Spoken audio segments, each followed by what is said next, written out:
Well, good morning, everybody. As you can see, right here behind me, Peanut, that's my cat. She's not feeling well, so, and it's 20 degrees, so I won't let her go out. But anyway, she took over my chair this morning and sleeping back here, and she loves the lap steel.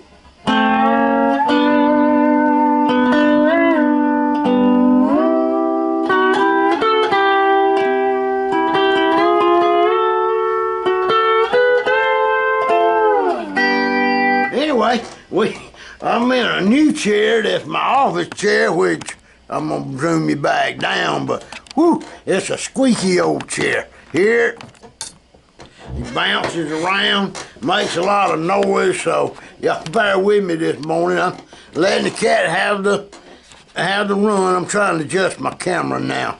We're gonna have a fun lap steel lesson this morning, I promise you that.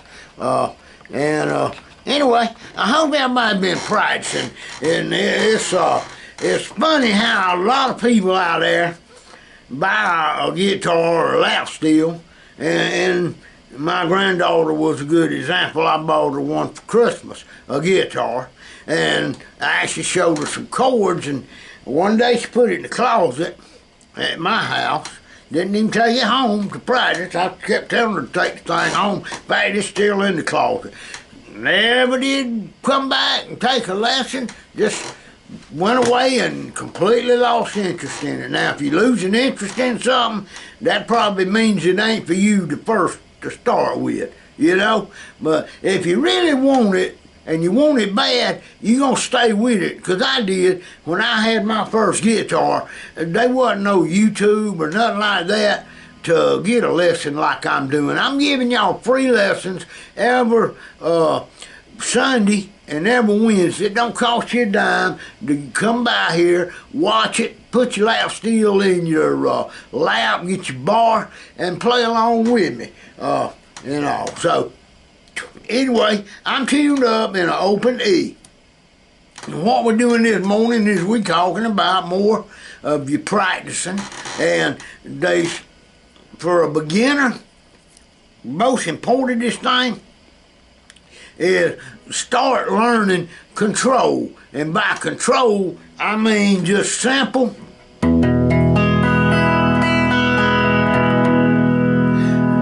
to a open chord. I'm in an E, so my next chord I want is an A. So that's gonna be at the 5th fret. I know where that's at, and I'm just gonna lay it down on there. But I'm gonna lay these 2 fingers first.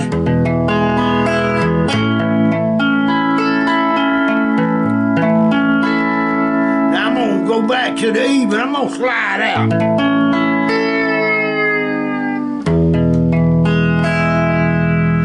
We'll go to a B.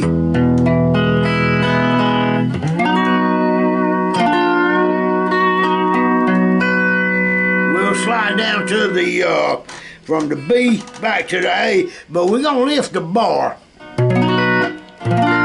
Now it's a good thing to practice, because you trying to force these 2 fingers to stay on your frets.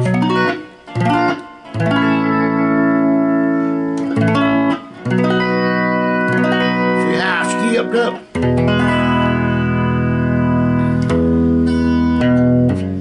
Now another thing is, if you want to practice single note pickings, when you got your bar under your hand right here, that's going to be your main blocking finger. This finger is going down here.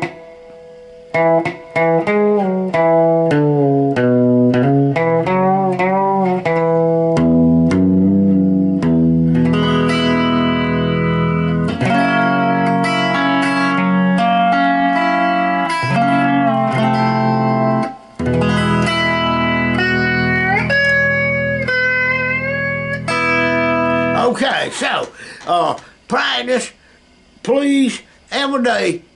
Get your guitar and hit a lick on it. and do like I'm doing right now. Put your cat back to sleep. Alright, so we need to practice smooth, do the pinch up things like I'm showing you. Skip, go from 2 to 3 strings. That's what I'm doing.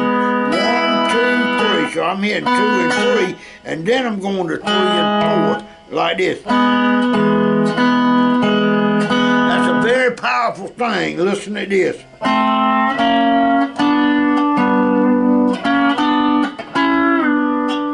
Just by.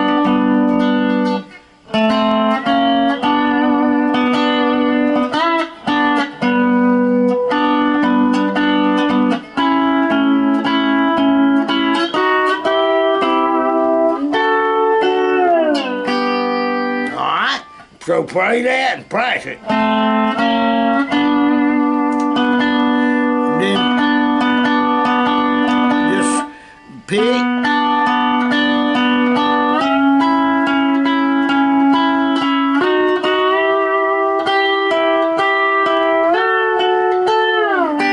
Alright, so what I did, I just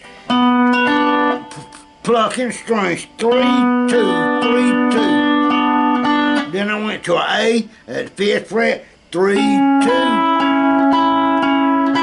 Then I pulled up and I went from A to a B to a C. 2, 3, 2, 3. D at the 10th fret. Then I went across and raked.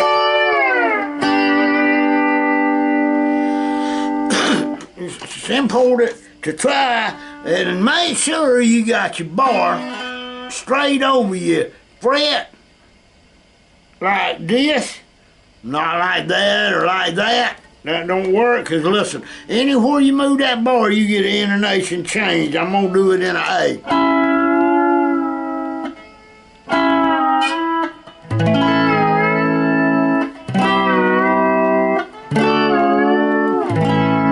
Now, do I move the bar? Yes, that's the way you get the guitar to sing like.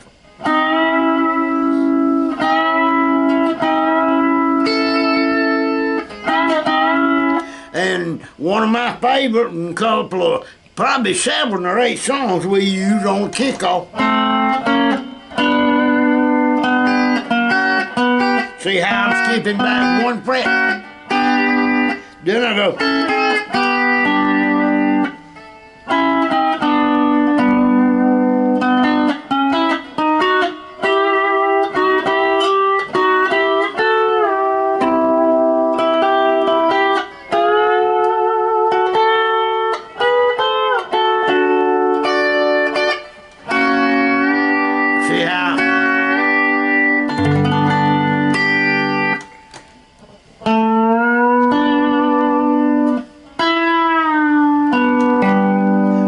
String playing there, just on the 2 string,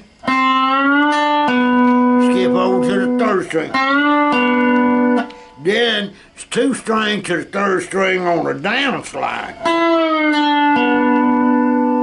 then an up slide, 2 to 3.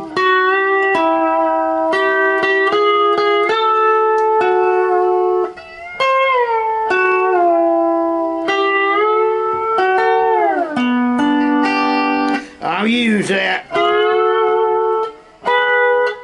That's an F.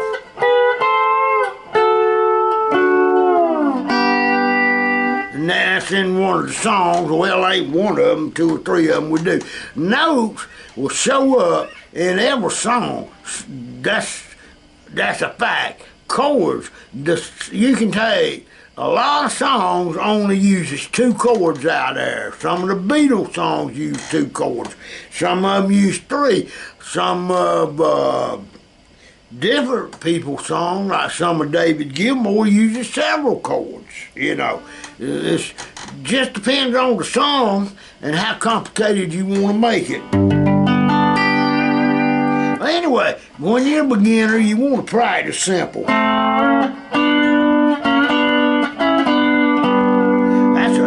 start right there.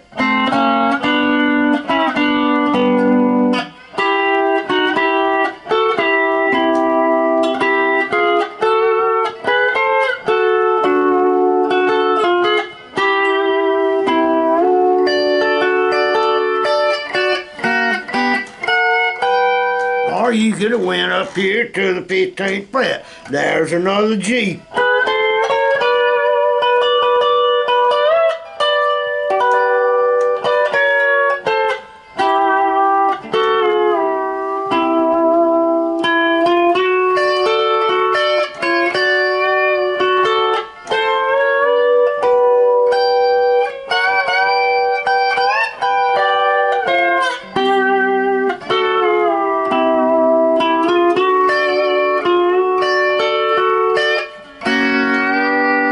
Just octaves up high. Once you get up here, it's also a little harder to play because your intonation gets real tight. As you can see, it don't take much.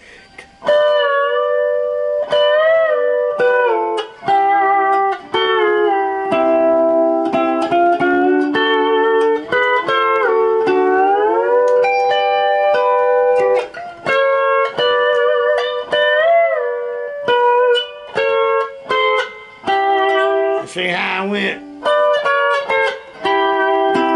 That was just a G to a C.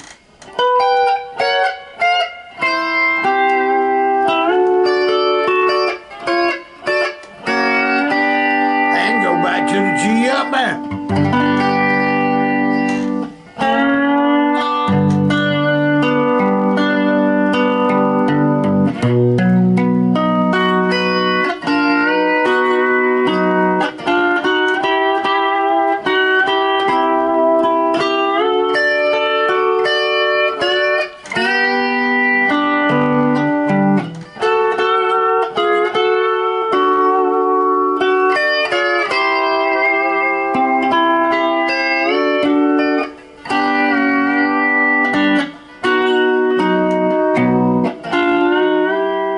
That's another song we do, and that right there is a B, so it goes from a G.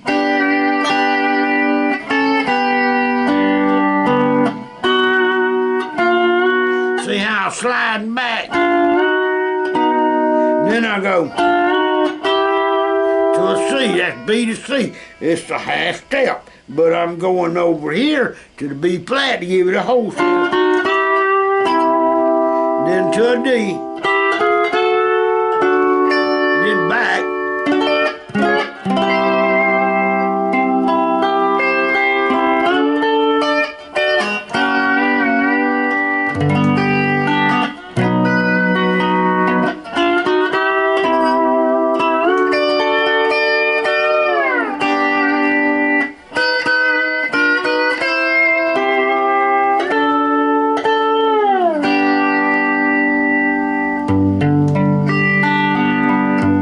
Okay, so another thing is I'm gonna slide out of the picture. Just a minute with this old squeaky chair. Another thing I want to show y'all, and I've showed you before, get you a good bar. Don't skimp on the bar. Yeah, I use a Dunlap tone bar and pitch, just whatever you like. I'm a perfectionist. I prefer the nylon pitch, but get a boss or a cord tuner like this. Don't get one of those that you have to clamp on. And I'm going to tell you why. First of all,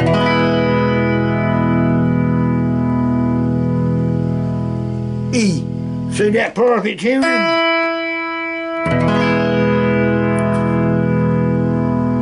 It'll settle down to it. When you're tuning, I like to tune by. See how I don't tune it one time though, because it's gonna drift. Tune it the way you're picking it. Another few.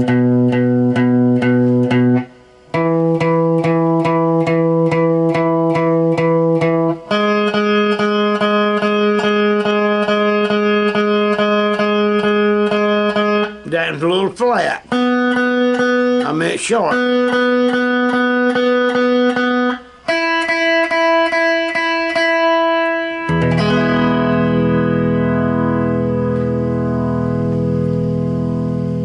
Okay. Anyway, another thing about this tuner is if you're doing a sing-along with somebody, I wish I could hold the bar and play it. I need some way to put my tuner up here where you can see it. But we're going to have to demonstrate this in an E chord. And we're going to start playing in a A.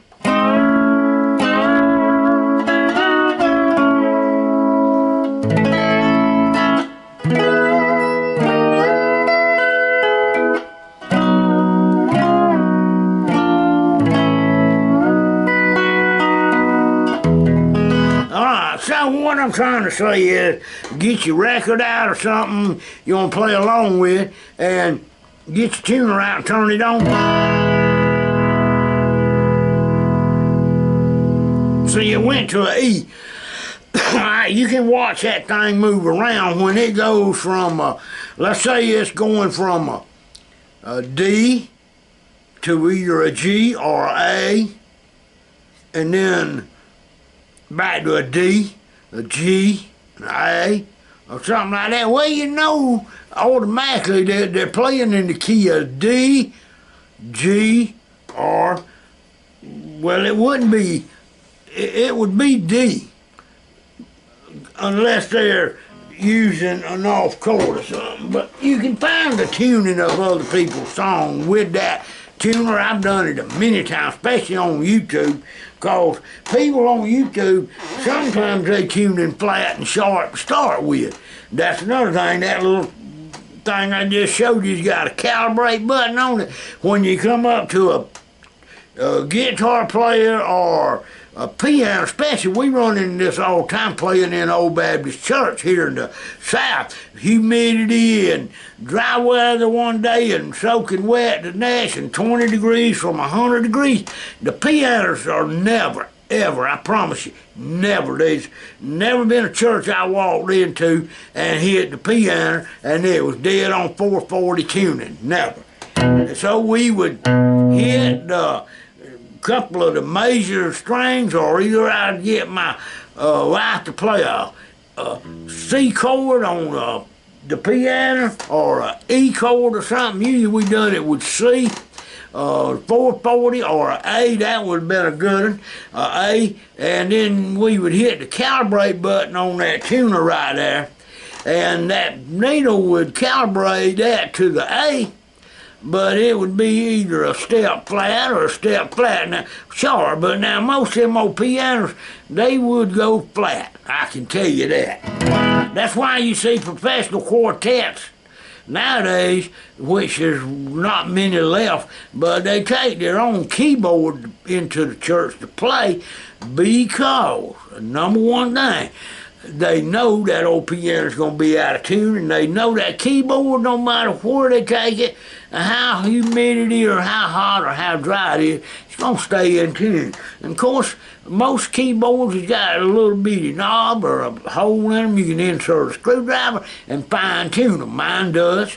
Both of them. Mine's Yamaha, but I can fine tune them just in case. But to be honest, I've never had to do that.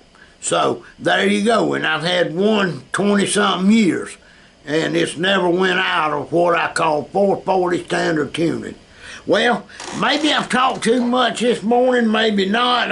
I want to say that I'm trying to help y'all, and it makes me feel wonderful to know that I'm helping somebody out there make music. And I'm hoping it's either beginner, intermediate, or professional. It don't matter what level you're at. And if you want to know about something, please go ahead and put it in the comment. And if you're not a subscriber, please subscribe. Y'all hit that little bell up there, and it'll notify you every time I do a video. I was going to do a guitar picking lesson with my butterscotch Fender Squire 50 reissue guitar yesterday, but guess what? I come back here and Peanut, the little sick cat, I don't know what's wrong with her. She's got bumps and crust all in her ears. I'm going to take her to the doctor tomorrow. I don't know if it's ear mites or what, but she ain't been going out of the house much, but she's kind of been moping around in a sad, lazy cat mode. She is eating and drinking water. I've been putting a teaspoonful of vinegar in the water. I understand that's great for especially dogs and cats. Put a spoonful of vinegar in there, especially in the summer when there's a lot of fleas out. They sweat that stuff out kind of or something. Anyway, it keeps the fleas off them just as good as the flea treatment. And that's just what I heard. If you're a vet, let me know if I'm wrong. Okay? Anyway, please subscribe, hit the bell, and please give me a thumbs up. It helps our channel. I'm going to keep on going as long as we can, and I'm going to keep on trying to help you learn how to play lap steel. Remember, people, practice. Never, ever give up. Never let no one else discourage you and say your music sounds bad. If they do say that, just ask them, well, let me hear your music. It might not sound too good either. And it don't matter if they're a professional telling you that. Just listen to the music and say, well, I don't like that. That's right. That's like an eye for an eye, I guess. All right? But anyway, thank y'all for stopping by. Have a great week.